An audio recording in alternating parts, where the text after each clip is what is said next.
I was talking to a Canadian soldier, Jeremy McKenzie. He said, "Yeah, when those bullets start going, and your heart rate goes up to 145, they're going to panic. They're not well trained. They're going to panic. They're going to cower." And Hamas has been sitting here thinking about this all year long. And after all this suffering, all this bombing, hospitals, churches, mosques, apartments, everyone there hates you.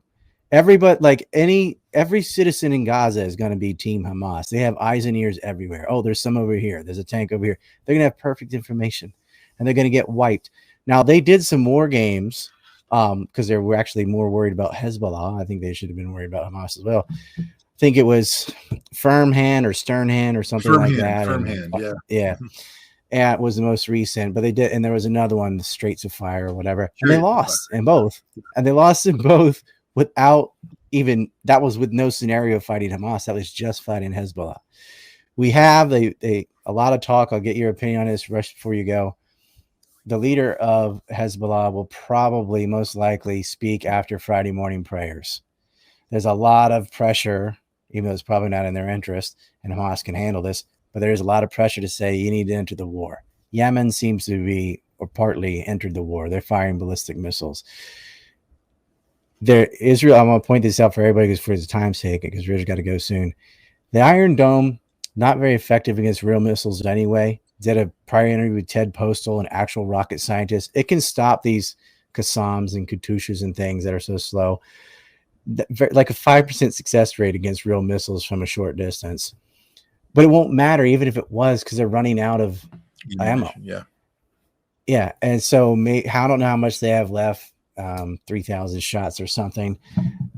Hezbollah has over 100,000 missiles, not rockets, missiles. They can overwhelm them. They could take out Haifa. They could really do some damage. Of course, economically, Lebanon and Syria can't do a protracted war.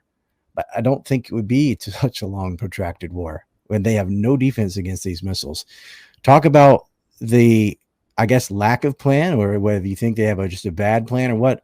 What is Israel doing halfway into Gaza, 1 foot in the grave, knowing that in a couple days, Lebanon could enter the war, which they can't even take on in all their war games exercises one-on-one?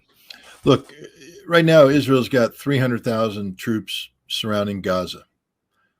Up in northern Israel, they got 70,000 troops. As you pointed out, if Hezbollah gets involved, it's game, set, match. It's over. It's going to be over in a matter of days. Iron Dome, this isn't 2006 where Hezbollah is firing Katyusha rockets and unguided rockets, and they overwhelmed the Israelis then. They've done a program, precision-guided missile program. Iran has been providing them with this. They have 200,000 rockets and missiles. 100,000 are the unguided old stuff that they're just going to fire the first day, just get it all out there and have Iron Dome shoot its load, and then there will be nothing left. And then they have 100,000 that will literally go through the window of the car designated to hit. They're that accurate. And Israel's a small country, and when you eliminate the open space, it becomes even smaller. These 100,000 missiles in the course of several days will eradicate Israel as you know it today. All government targets will be taken out. All commercial targets will be taken out. All military targets will be taken out. Not only that, but Hezbollah has been building tunnels of its own. And at the appropriate time, around 20,000 Hezbollah assault troops are going to come screaming out of these tunnels, while another 80,000 come in the hills, and they're going to swamp these 70,000 Israeli defenders. And these 70,000 Israeli defenders are going to die, surrender, run away. They're not going to stand and fight heroically. There will be no Alamo here because they don't have the balls to do this.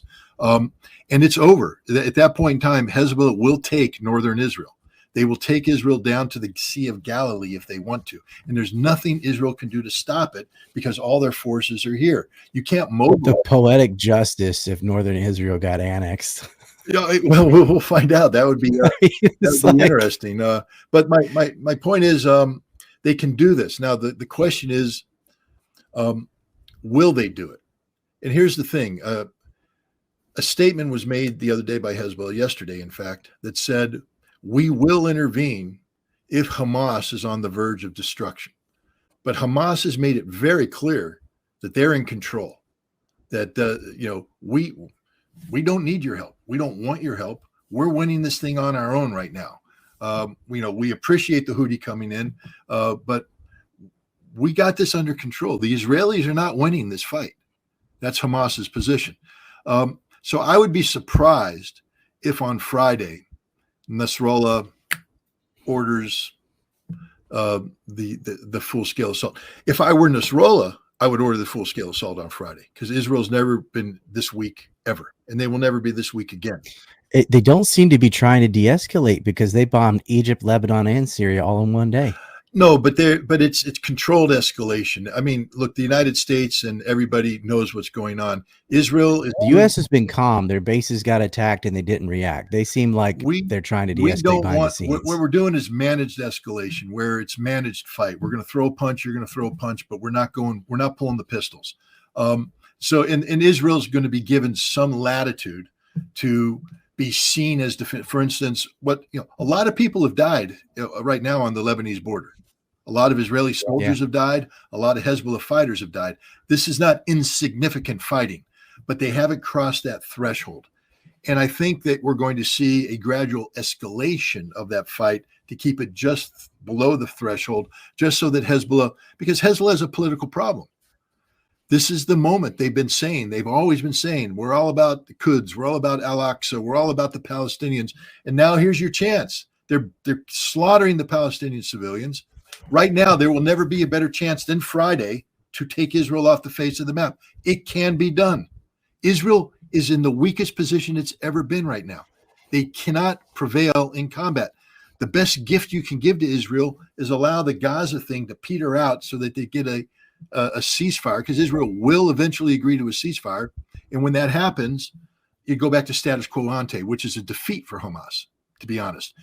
Hamas wins only now. You can only win if if a Palestinian state emerges from this, and that can only happen with the strategic defeat of Israel, and that's not going to happen by Hamas alone. Hezbollah must come in, backed by Iran. Now, I'm supposed to be Mr. Peace, and I'm supposed to look for the peaceful solutions, and I prefer that. I don't want people. They had a bunch of off ramps that they didn't take. But right now, to be honest, as a military guy, I'm just sitting there saying, now's the time to execute the biggest war plan you ever had in your life, to take Israel off the face of the map. Now, it'll stop before that, but as you said, it would be nice to see Israel lose northern Israel. It would be nice to see the Syrians gain the Golan Heights, their own land back. Yeah, it would be nice to see Gaza connected with the West Bank by regaining control of the Negev desert territory that was always theirs to begin with. And it would be nice to see political Zionism put in the grave. I believe in the right of the existence of an Israeli state. I believe that sure. They got to throw Netanyahu under the bus and his terrorists. They got to throw all the right-wing parties under the bus. It's the day of political Zionism being allowed to dictate outcomes. Israeli exceptionalism is over. Israelis aren't exceptional. They're humans just like all of us. Israelis have a right to exist. You mean God's not a real estate agent? We're coming up on the anniversary. I'm a day ahead of you because I'm in Korea. Tomorrow will be the anniversary where they assassinated Yitzhak Rabin.